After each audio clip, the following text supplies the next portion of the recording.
اعوذ باللہ من الشیطان الرجیم بسم اللہ الرحمن الرحیم۔ کتنی عظیم خوش نصیبی ہے کہ رب نے ہمیں پھر ایک مرتبہ دسترخوان نہج البلاغہ میں بٹھایا، اور آج جو حکمت ہے وہ حکمت نمبر 150 کے بارے میں عجیب غریب آپ کو باتیں ملیں گی۔ میں خود حیران ہوئی کہ سید رضی جنہوں نے نہج البلاغہ کمپائل کیا ہے وہ فرماتے ہیں کہ اگر پورے کے پورے نہج البلاغہ کی کوئی ہمیں شارٹ سیئنگ، خطبہ، سرمن، لیٹرز کچھ نہ ملتا، مینز فار ایگزامپل، تو اگر صرف اور صرف یہ شارٹ سیئنگ ہم تک پہنچ جاتی that would be enough۔ واو! تو اس میں ہے کیا؟ کیا ہے جو سید رضی جیسا عظیم عالم، فقیہ اور بلیغ اور نہایت عظیم شاعر اور خطیب اہل بیت، اور ساری صفات ان کے اندر موجود ہے کہ ہم پہچانتے بھی نہیں ہیں انفارچونیٹلی انہیں، تو وہ یہ فرماتے ہیں کہ پورا نہج البلاغہ اگر ہم تک نہ بھی پہنچتا اور صرف یہ والی جو آج ہم ڈسکس کر رہے ہیں جو کافی لمبی ہے، اور اس کو ہم انشاءاللہ کئی سیشنز میں کریں گے، یہ ہوتا تو یہی کافی ہوتا۔ تو اہمیت آپ دیکھ لیجئے۔ اور ابن عباس جیسی عظیم شخصیت نے اپنی اولاد کو جمع کر کے کہا کہ میری وصیت، ہر والدین میں سے ہر کوئی یہ چاہتا ہے کہ اپنی اولاد کو بہترین وصیت کرے، تو کہتے ہیں میری وصیت کو دیکھنا ہے، سننا ہے، تو بیٹھو میرے اولادو۔ یہ جو حکمت نمبر 150 جس کو آج کل ہم حکمت نمبر 150 کہہ رہے ہیں، جبکہ اس کو اور بھی دوسری جگہوں پر دوسری کتابوں میں منقول ملتا ہے، اس کو ایز میرا وصیت نامہ لے لو۔ کتنی بڑی بات ہے، ابن عباس۔ اور کنز العمال میں اس کو ایک پورا تفصیل کے ساتھ بتایا گیا ہے، اس حکمت کو ایک خطبے کی شکل میں وہاں ذکر کیا گیا، اور اس کی شان صدور کو اس طرح سے بتایا گیا ہے کہ جنگ نہروان کے بعد مولائے کائنات امیر المومنین علیہ السلام مسجد میں تشریف لائے، اور فبکا بکاءً شدیدا، آپ نے بہت بلند آواز میں شدید گریہ کیا۔ نہ جانے آپ کو پتہ ہے ان جنگوں نے مولا کی کس طرح سے کمر کو توڑا، کتنا مولا صرف اور صرف ایک لیس دین 5 ایئرز تک آپ کو جو ظاہری خلافت ملی، آپ کو رول کرنے نہیں دیا آرام سے، کتنی ساری جنگیں، کتنے آبسٹیکلز، کتنی رکاوٹیں، جبکہ آپ جب اپوزیشن میں تھے آپ نے کبھی کوئی ایسا کام نہیں کیا جس سے جو ہے وہ انسانیت کو اور اسلام کو نقصان ہو یقیناً۔ تو کہتے ہیں امام، نہ جانے امام کا دل کس طرح ٹوٹا ہوا تھا، امام نے اتنا شدید گریہ کیا کہ آپ کے محاسن شریف، آپ کی داڑھی، آپ کی بیئرڈ جو ہے وہ بھیگ گئی، اس سے پانی اشک اور آنسوں کی گر رہے تھے، اور ایک شخص کہتا ہے کہ مجھ پر ایک آنسو گرا اور میں نے اس کو ایسا تبرک سمجھا کہ پروردگار عالم اب تو مجھے پسند کرتا ہے، اب تو مجھے ہر طرح کی بدبختیوں سے، نار جہنم سے نجات دے گا، کیونکہ مجھ تک علی کی آنسو کا ایک ذرہ، ایک قطرہ پہنچا ہے۔ اور طویل گریے کے بعد، شدید گریے کے بعد امام نے بسم اللہ پڑھ کر اس میسج کو دیا۔ دیکھیں یہ میسج اتنا اہم ہے، اس لیے ابن عباس اور سید رضی اس طرح کی باتیں کر رہے۔ تو یہ میسج کیا دیا؟ میسج آپ نے یہ دیا کہ لا تکن سے شروع کیا ہے۔ اس میں تقریباً 30 چیزیں ہیں جس سے امام نے منع کیا ہے کہ ان میں سے نہ بنو، یہ کام نہ کرو، یہ چیز تمہیں زیب نہیں دیتی۔ تو یہ خطبہ لا سے شروع ہو رہا ہے، جیسے لا الہ الا اللہ، like we have to avoid، اپنے آپ کو دور رکھے، ان میں نہ بنے، اس گروہ میں شامل نہ ہو۔ جہاں آ کے ہم نے ریجیکشن کرنا ہے، نو کہنا ہے، وہ 30 چیزوں کا ذکر کیا ہے۔ So beautiful. امام نے جب کسی نے یہاں پہ لکھا ہوا ہے لِرَجُلٍ سَأَلَهُ أَن يَعِظَهُ، ایک نے کہا مجھے نصیحت کرے، تو آپ نے یوں فرمایا لا تکن ممن یرجو الآخرۃ بغیر عمل، ان میں سے نہ بنو جو ایسی امید رکھتے ہیں اور رجاء رکھتے ہیں لیکن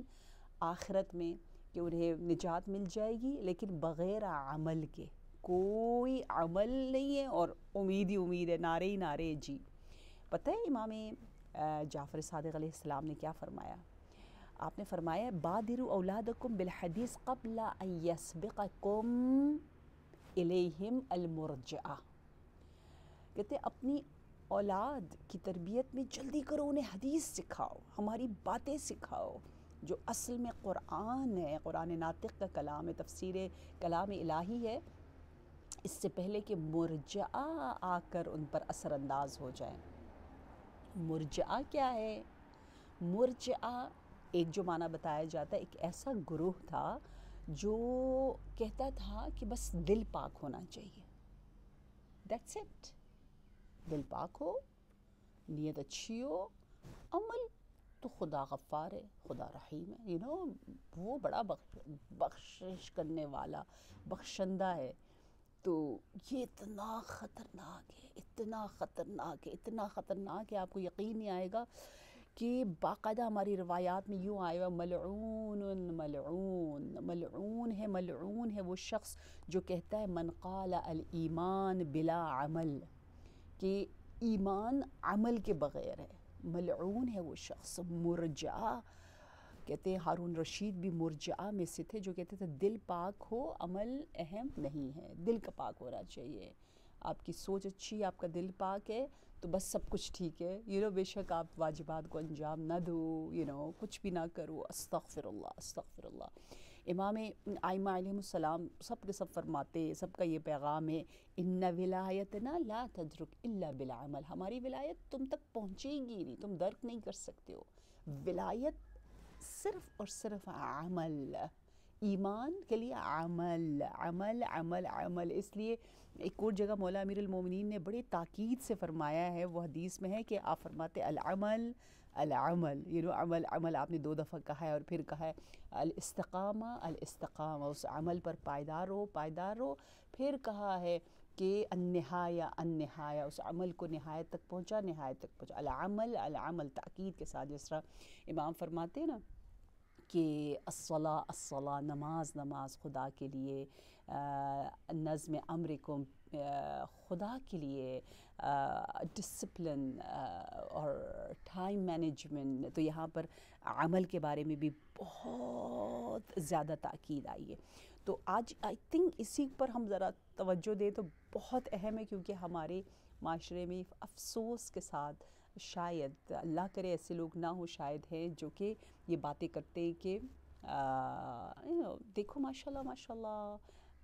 he's so kind, she's so caring, loving, they are having so many beautiful services for others, that's it, اس کے علاوہ نہیں دیکھتے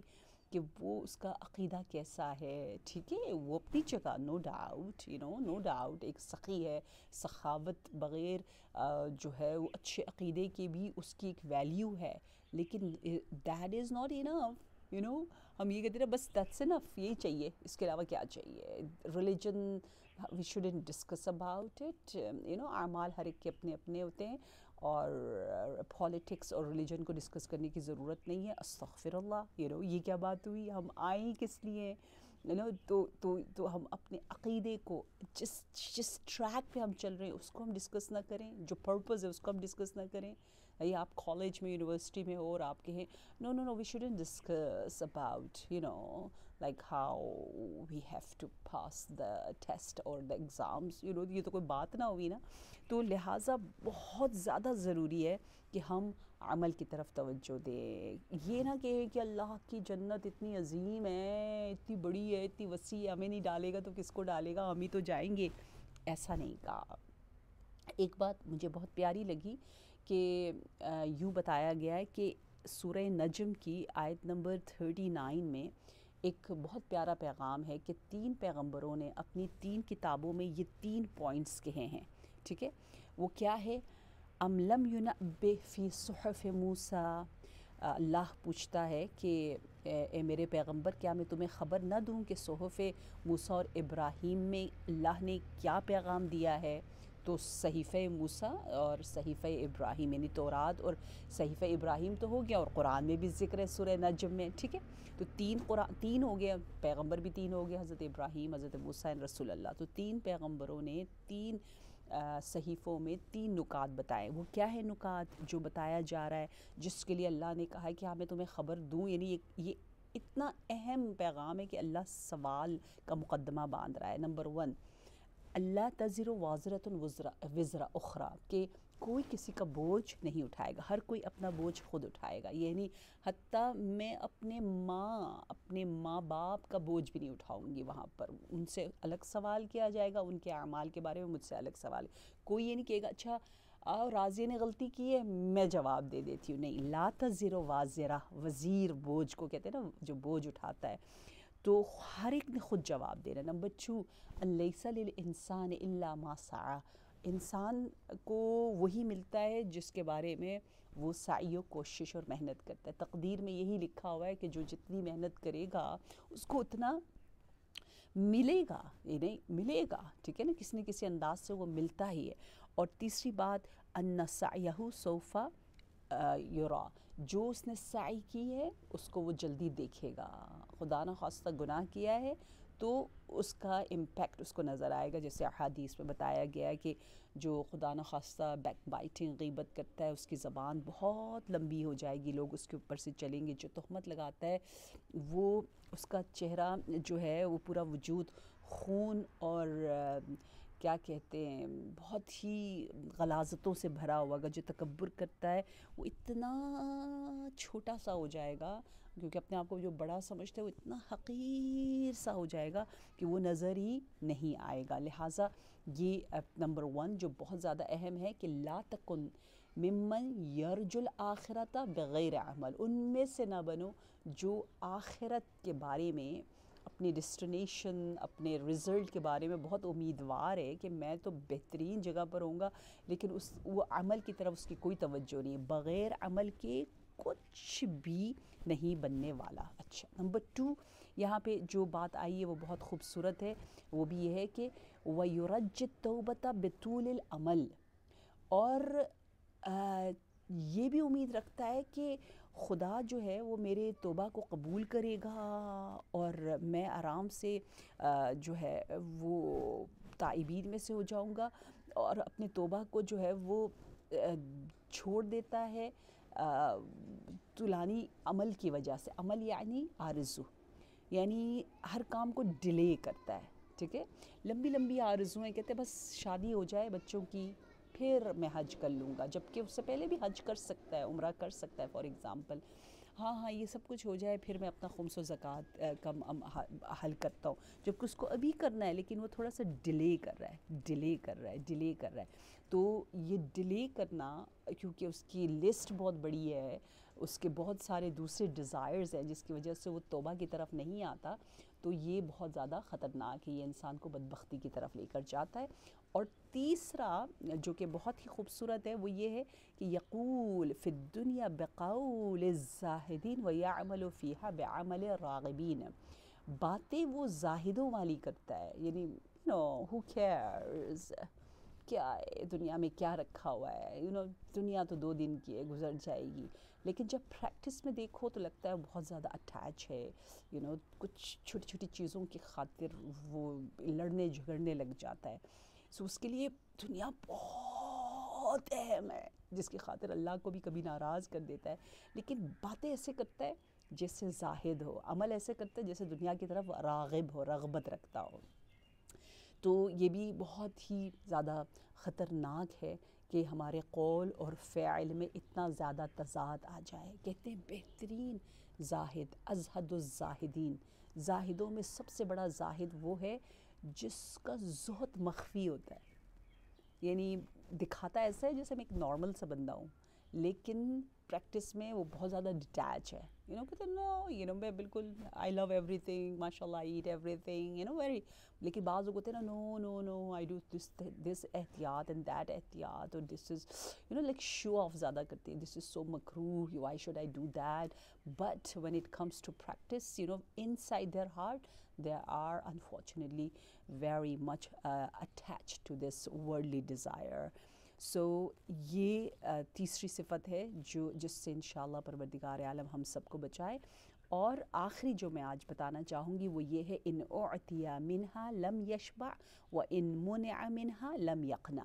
اگر انہیں کچھ دیا جائے, جتنی نعمتیں آئیں ان کا جی نہیں بھرتا, پیٹ نہیں بھرتا, اور طمع لالچ نہیں بڑھتی. اور اگر نہ دے خدا تو قناعت نہیں کرتا, قناعت کنٹینٹمنٹ نہیں ہے, always complaining. ملے تو بھی مشکل, نہ ملے تو بھی مشکل, کم پر بھی خوش نہیں, کیونکہ حدیث میں آپ کم پر خوش رہو. اللہ نے اگر کم دیا ہے خوش رہو, ٹھیک ہے, پیسہ کم دیا ہے, شہرت کم دی ہے, مثلاً آپ کو 10 بچے چاہیے تھے, اللہ کرے آپ ان میں سے ہو, آپ کو چلے ایک سے زیادہ بچے نہیں ہو رہے, فار ایگزامپل مثال دے رہی ہوں, آپ کے میرے ہاتھ میں نہیں ہے. اگر آپ کم پہ راضی رہو گے تو اللہ آپ کے کم عمل پر راضی ہوگا, اگر آپ کم رزق پر راضی رہو گے, ٹھیک ہے. اور اسی طرح یہ حدیث بھی بہت زیادہ خوبصورت ہے کہ لو کان لابن آدم وادیان, اگر اولاد آدم کے پاس 2 وادیاں ہوں, ایک سونے کی ایک چاندی کی, تو وہ یوں دیکھے گا یہ سونا ہے یہ چاندی ہے, وہ تیسرا کہاں ہے, وہ اس کو اور لالچ ہوگی, وہ اور کی طرف دیکھے گا, اسی پر خوش, اسی پہ قانے, اسی کو انجوائے نہیں کر رہا ہوگا. یہ ایک چیلنج ہے جو پروردگار عالم نے ہمیں دے رکھا ہے. لہٰذا بہت زیادہ ضروری ہے کہ ہم جو ہے اس پر خوش رہیں, اس کو انجوائے کریں, اسی کے ساتھ زندگی گزاریں, اور پروردگار عالم کا شکر ادا کریں. اس لیے یہ دعا سیدۃ النساء العالمین سے منسوب ہے کہ رب قنعنی بما رزقتنی, یا اللہ جو رزق قلیل تو مجھے دے رہا ہے مجھے اس پر قانع رکھ, اور میں اگر راضی رہوں گی قلیل پر تو اللہ میرے ناقص اعمال کو بھی قبول فرمائے گا. اگر میں بہت زیادہ ڈیمانڈنگ بنوں گی, بہت اسٹرکٹ لوں گی, تو اللہ بھی اسٹرکٹ لے سکتا ہے, ٹھیک ہے. جیسا کرو گے ویسا بھرو گے. تو انشاءاللہ بہت سمپل, بہت اچھی باتیں ڈے ٹو ڈے لائف کی, اور اتنا اچھا خوبصورت ریمائنڈر ہے جو حکمت نمبر 150 ہمیں گفٹ میں دے رہا ہے پروردگار عالم. اس حکمت سے ہمارے قلوب کو منور کرنے کی ہم سب کو توفیق عنایت فرمائے. والسلام علیکم ورحمۃ اللہ وبرکاتہ.